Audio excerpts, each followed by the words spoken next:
All right, welcome. In English, there are these little words that, honestly, they act like a secret, unwritten rule book for life. They tell us what we can do, what we have to do, and what we definitely, absolutely cannot do. Get them right, and everything's smooth sailing. But get them wrong, and things can get super confusing, maybe even a little dangerous. So, what do you say? Let's crack this rulebook open and figure it out. And this brings us right to the heart of the matter, the one thing that trips up almost everyone. What is the real difference between mustn't and don't have to? I mean, they sound kind of similar, but they mean completely different things. One is a strict, non-negotiable order, and the other is basically just an option. Nailing this difference is the key to the whole thing. Just imagine someone says this to you. You don't have to touch that wire. If you take that literally, it means you can touch it if you really want to. It's just not required. That is probably not the message they were trying to send, right? This one little mix-up shows you exactly why getting this rulebook right is so important. Okay, so let's build our rulebook from the ground up. We're going to start with the positive stuff, the things that are allowed and the things that are absolutely required. This is all about permission and obligation. First up, permission. Just like it says on the slide, this is when something is allowed. The easiest way to think about it is like a green light. You have the choice to go, but you don't have to. It's an open door, and you get to decide whether or not you walk through it. Now here's where it gets interesting. We've got to separate choice from requirement. The words can and be allowed to, those give you a choice. That's permission. But must and have to, that's a whole different ballgame. That's an obligation, a rule you've got to follow. Think about a simple parking sign. When it says you're allowed to park here, it's just giving you permission. You can park, sure, but you could also just drive on by. The choice is 100% yours. Nobody's forcing you. But what about this one? You must lock it. See? This isn't a friendly suggestion. It's an instruction, an obligation. Any choice you thought you had is gone. This is a rule, plain and simple, and you're required to follow it. All right, so we know what we can do and what we must do. Let's flip it around. Now we're getting to the red lights and the giant stop signs of our rulebook. This chapter's all about the hard limits, the things that are absolutely strictly forbidden. The official word for this is prohibition, and this one's a big deal. It means there is no choice. It means do not do this, period. And usually for a pretty serious reason. For your safety, because it's against the rules, or maybe even against the law. This is the one category you really don't want to mess up. And these are your warning words. These are the words that signal a hard no. The moment you hear can't, mustn't, or not allowed to, you should know you've hit a boundary that you are just not supposed to cross. I mean, we've all seen a no swimming sign, right? It's the perfect example of this.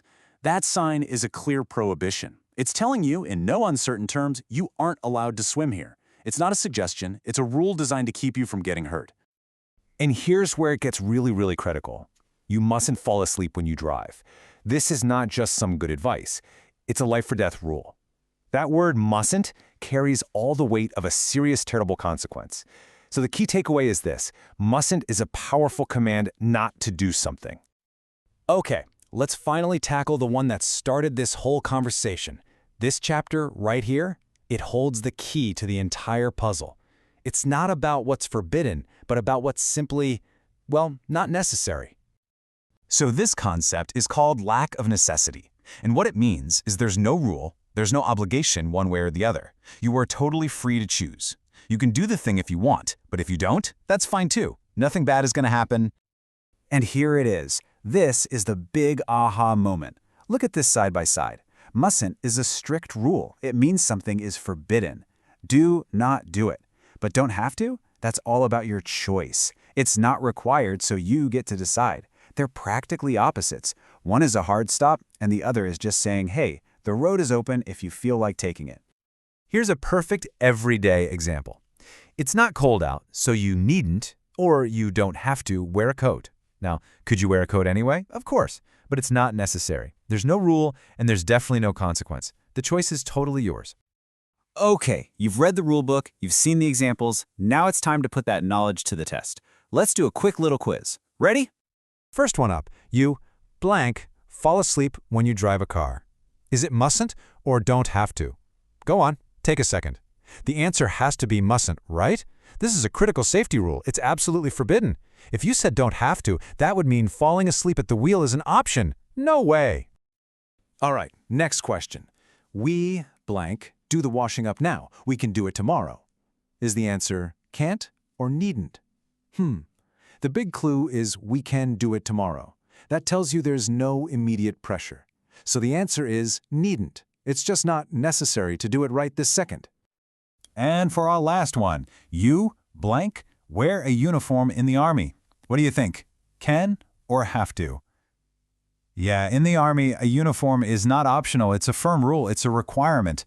So the correct answer is definitely have to. That signals a very clear obligation. You did great. So let's wrap all of this up with a nice, simple summary that you can use as your own personal cheat sheet for this whole unwritten rulebook thing.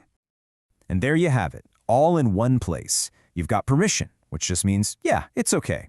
You've got obligation, which means you are required to. Then there's prohibition, the big, flashing don't do it. And finally, lack of necessity, which is just a simple you're not required to. Getting these 4 concepts down is your key to crystal clear communication. So I'll leave you with this final question. Now that you've got the rule book, think about it. What's a message you've always struggled with, or a situation where you need it to be extra clear? What message are you going to communicate with more confidence and more precision now? Thanks for joining me.